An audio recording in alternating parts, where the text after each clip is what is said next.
Hello, scholars. This was the calculator cart after period 2 today. So if instead of shoving the calculators in, if we could take some time, we can maybe pack up a minute or two earlier, but I'd be grateful for your help making sure that we put in the drawer only as many calculators as the drawer can comfortably handle and then still close. I'll be grateful for your help. Thank you. So I'd like to have you start your work tonight by opening up your textbook and reading that little introduction. There's a 1 or 2 paragraph, 3 very short paragraph introduction at the beginning of chapter 2. It's on page 59. So you could pause here and do that. So just to summarize, and there's a place for you to write some of this information in your notes paper, we're going to investigate limits. Remember, we've been talking about 2 things. Number 1, what if you have a divide by 0 problem? Can you still evaluate an expression? So no, but we can inch up toward an answer and see if that helps us understand the behavior, make a prediction about a final value. We're going to combine that with this idea that we saw today. A limit is about not what actually happens at a function value, or what function value happens at a certain input, but what the function approaches if we follow the trajectory from either side. Like, what would our expectation be? So we're going to combine those 2 ideas here. We're going to investigate that using algebra, which sometimes involves simply substituting in a value, using tables of values, and using graphs. Really critical here, a limit, sometimes people get confused. So my best way to help you not get confused from the beginning, a limit is an output value. It's a y value. It's a function value. It's not an input. I see here I wrote a limit is never an x value. I'm going to put little quotes on the x.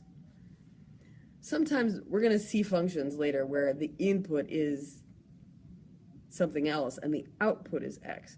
So I don't want to say it's never an x value, but it's never an input value. It might be an output value if our x is our output. So just that sometimes helps us not get so confused. If I ask a limit question, you should be telling me about a y value, an output value.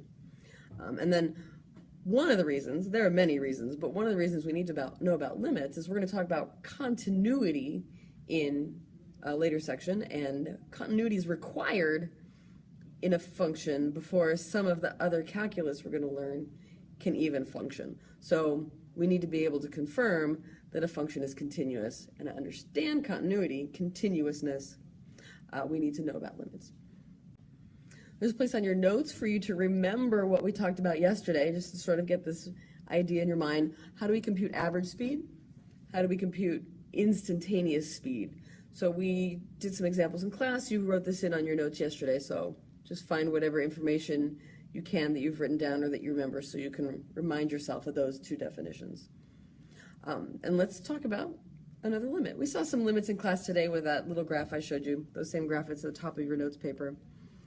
Let's talk about this function y equals the sine of x divided by x. It's not that there's anything very special about this function, but it has an interesting behavior we want to look at. So could we evaluate the function at the place where x equals 0?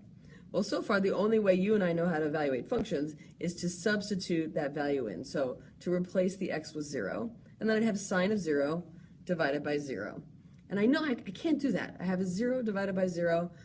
Division by 0 is undefined. I'm not going to be able to get a 1-number answer. But is there anything I can do to sort of figure out what the number should be? So we're going to investigate with graphs, with tables. And then we'll talk about whether we have any algebra options here. So I appreciate that this picture is just sort of grabbed off a calculator, and these weren't labeled, but if we were to investigate the graph of this function, sine x over x, and we looked for the place where x equals 0, we would be looking right here. And especially since that y-axis kind of colors everything in, it kind of looks like right there doesn't seem to be any kind of problem. It looks like the y value when x is 1 is 1. Let's see if the table says the same thing.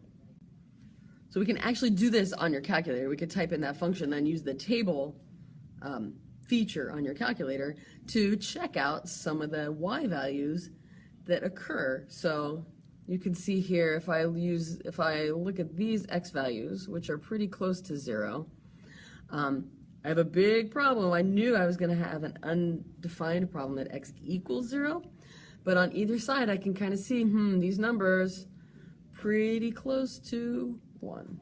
So, and remember, a limit sort of tells us about what a function was supposed to do, ignoring what actually happened. So we're going to ignore that undefined problem at x equals 0 and say, well, I can tell kind of coming from either side, I was approaching y equals 1.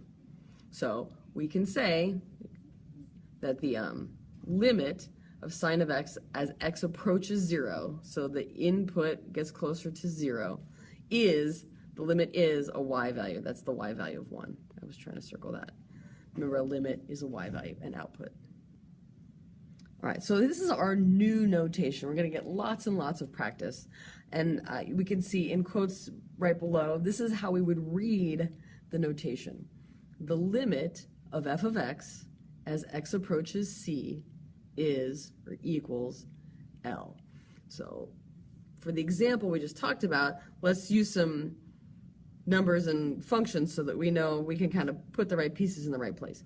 So we looked at that graph, and it seems like at the place where x equals 0, even though we know the function has to be undefined, but it seems like the limit as x approaches 0, as x gets closer and closer to 0, the y value, the limit, is 1. So I would say the limit as x approaches 0 of sine x over x equals 1. Or you could also say the limit of sine of x over x as x approaches 0 is 1. So I'm just going to circle these two guys. The limit and of. So those two pieces, they're kind of interchangeable. You could say them in either order. So here I could have said the limit as x approaches c of f of x is L. So the limit of f of x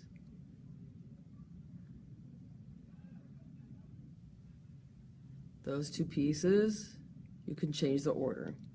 So of tells you what function, and as x approaches tells you about the input's behavior.